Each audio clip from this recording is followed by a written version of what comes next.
اللهم صل على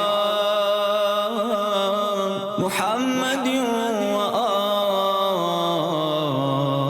محمد. أعوذ بالله من الشيطان الرجيم. بسم الله الرحمن الرحيم. الحمد لله رب العالمين والصلاة والسلام على أشرف الأنبياء والمرسلين سيدنا ومولانا أبي القاسم محمد وعلى آله الطيبين الطاهرين المعصومين سيما بقية الله الأعظم روحي وأرواح العالمين له الفداء. رب اشرح لي صدري ويسر لي أمري واحلل عقدة من لساني يفقهوا قولي. The day of judgment or the day of reckoning, that's when Allah is going to judge and reckon the actions of everyone who's going to appear on the day of judgment, which is everyone and all of us and all of mankind. Now, when Allah is going to reward or punish us, we see that a lot of punishment and a lot of reward people think has already happened in this world and in this life. For example, whenever they see Allah punishing someone, or for example, something bad happening to someone, people think that Allah has punished them and that they got the punishment for their crimes. And when we look at the crimes and the sins of people, the thing to understand regarding it is that punishment is only meant for the hereafter. Judgment and punishment is reserved for the next life. It's not here. We never get punished here. We are never judged here. When Imam Ali said that this world, there is actions and no accounting, it is actually true. No one is accounting for anything here. No one is accountable for anything here. You can do whatever you want. There's no judgment coming down against you here. And there's no punishment that's going to happen here also. All punishment and all judgment is reserved for the hereafter. This is something that everyone must understand. That anyone who has done something wrong, they should know that the punishment is not here. What happens to them because of the wrongs they have done, sometimes it does happen that they go through a lot of bad stuff because of the wrongs that they have done. Well, this is not actually punishment. This is just the effects of their actions. For example, if someone eats a lot of sugar, they might get diabetes. If someone smokes, they might get lung cancer. The lung cancer is not a punishment for smoking. It is just the effect, and hence the sins also. When a person sins, he's not going to be punished for it here. The punishment is coming. What happens here because of sins is just the natural effects of those sins on the person. But a person's crimes and sins, the reality is that they cannot be punished here. That there's no way to judge them here. This world, in its limited capacity that it's in its finite nature, you cannot have justice and punishment take place in a world like this. Punishment and judgment can only happen in the hereafter because all these chains are removed. Now, it could be an infinite judgment that could be passed. And that's why it's the hereafter where the punishment takes place. That is where punishment is happening. Now, in this world, if someone is punished for a crime that he has done, for example, let's say someone steals something from someone and is punished for that Islamically in an Islamic court by an Islamic judge, then that's not something that's harmful for him, actually that is a blessing. Because being punished for a crime here actually lessens the punishment in the hereafter. Going through a punishment in this world for something wrong that you have done is something that everyone needs to be asking for. A person came to Imam Ali and begged him to punish him for the crime that he has done. And he prayed to Allah that, Allah, I want to go through the punishment here so I do not have to go through it in the hereafter. Being punished for something here actually lessens your punishment there. It's actually a mercy and a blessing. That's why there's no punishment here. Anything that happens to you, whether it's in the form of a punishment, is also good. So how can this then be punishment? If someone is whipped for something wrong that he has done, and he was convicted of the crime, and then he was flogged, that crime and the punishment he went through it for the crime is actually a blessing for him, because now Allah is going to lessen or he's going to lower the punishment there, or maybe wipe it out. So having the punishment here is a blessing. So it cannot be in actuality punishment. Adab, chastisement, punishment cannot be here. It is impossible for punishment to happen here. Because anything that happens here that goes against you or hurts you is actually helping you. So you see, that's why punishment is only meant for the hereafter, and judgment is only meant for the hereafter. Because when a person does something wrong, yes, it goes against his very nature. A sin and a crime, whether we do it or someone else does it, is something that goes against our very nature. Because our nature has been made on the nature of God, of divine nature. Fitrat Allah allati fatara nasa alayha. Surah Rum, ayat number 30. In this ayat, Allah is saying that that it's Allah's nature that He has made man on in terms of good and evil, good and wrong. In terms of when Allah abhors something, Allah also put that in our nature to abhor that. When Allah likes something, then He also put it in our nature to like that. So we like justice and we dislike injustice naturally. It is inherent in us to not like something wrong happening. When injustice happens, we do not like it. It is abhorrent to us. We do not feel right when we see it. That's the reason when a person sees a crime, it goes against his very nature and it is harmful for him. That's why Allah has kept sins of people private and away from the eyes of others. Because the more sins we see, the more we hurt our soul. Nowadays we call it desensitizing. But it's more than that. It just wears us away. It really harms our soul. It hurts it and injures it. That's why keeping silent on sin, keeping silent on crime, when we see a crime and injustice and not speaking about it, is wrong, not because it's an Islamic law, but it goes against our nature. We have to say something about it in order for us to feel good, in order for our soul to be healthy.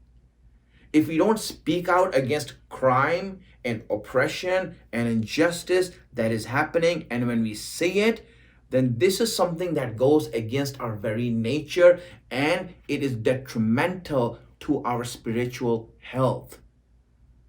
That's why anything where Allah says speak out against wrong, stand up against oppression, it's not because Allah wants us to do some obligation. It is because it is in our nature that when we see wrong, that we speak out or do something against it or stand up against it. And if we don't, it is detrimental to our spiritual health, to our spirit, and we start dying inside. Silence kills, and it kills our soul and takes away the ability then to know right from wrong. And when we lose that ability, then we don't know what we are following and serving is right or wrong. In fact, it won't make a difference at all. We would be following wrong and serving wrong and think that this is right because we made it a habit and destroyed the soul. Now that soul is dead.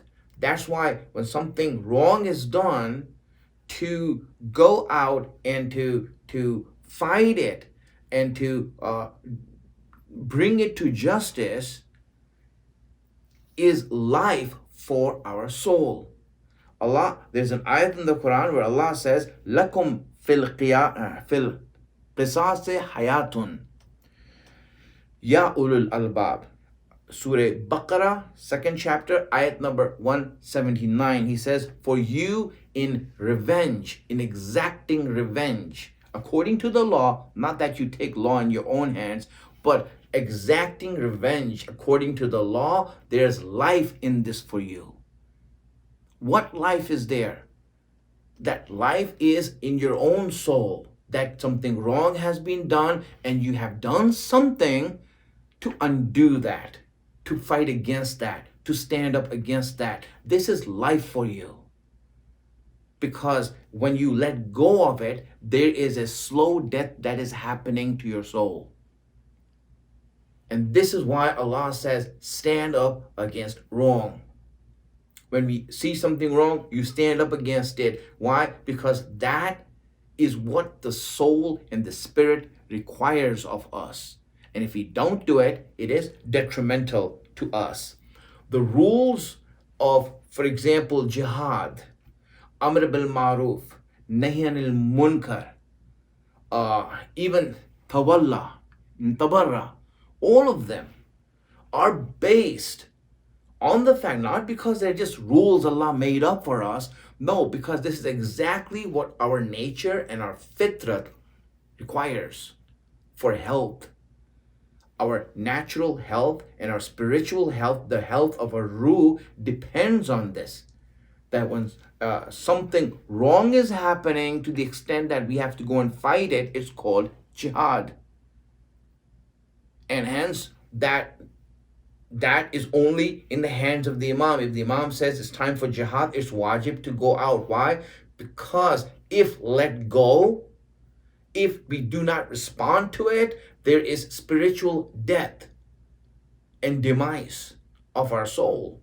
That's going to happen, and the society is going to die. Spiritually, consciously, our conscience is going to die slowly. And then you see that we will not even stand up against the more apparent and clear wrongs that are being done. This is why this life, Amr bil Ma'ruf Nahy anil Munkar, with its own laws and rules that it has, a person stands up and we do that. Why? Because of the fact that there's life for the society, life for us as individuals. And also, for example, let's say we aren't able to do something. We are not able to stop the injustice from happening. Then do tabarra. Make yourself free of that. Curse those who do wrong. Curse the unjust. Curse the wrongdoers. Doing this curse is life for us. Because if we don't do it, then our soul gets habituated to wrong, and it is slowly going to die away. And that's why when we look at, for example, actual punishment and actual judgment, that's going to happen in the hereafter. But here, our job is not to do complete justice. Even though Allah says that He has sent the prophets to establish justice amongst people. But this is more of a social justice, not the actual justice. It cannot be established here. Actual justice cannot happen here. Here, justice is apparently. We apparently saw this person do this and that, and hence, there you go. If a person has done wrong, but there's no proof that he has done wrong, then we cannot punish him in the Islamic law. You can't just accuse someone and that's it. There has to be proof. There has to be witnesses. And if you don't have witnesses, that person is free to go. It happened with Imam Ali also. It happened with Imam Ali. And Imam Ali didn't have witnesses. And the person who took him to court won the case. He won the case because Imam Ali didn't have witnesses. And this is how it works. That's the Islamic law. There has to be witnesses. So here, judgment cannot be complete. In the hereafter, it's complete. Why? Because when a person does something wrong, when a person does something bad, then everything and every nuance and every sort of guidance that Allah is giving him is taken into account.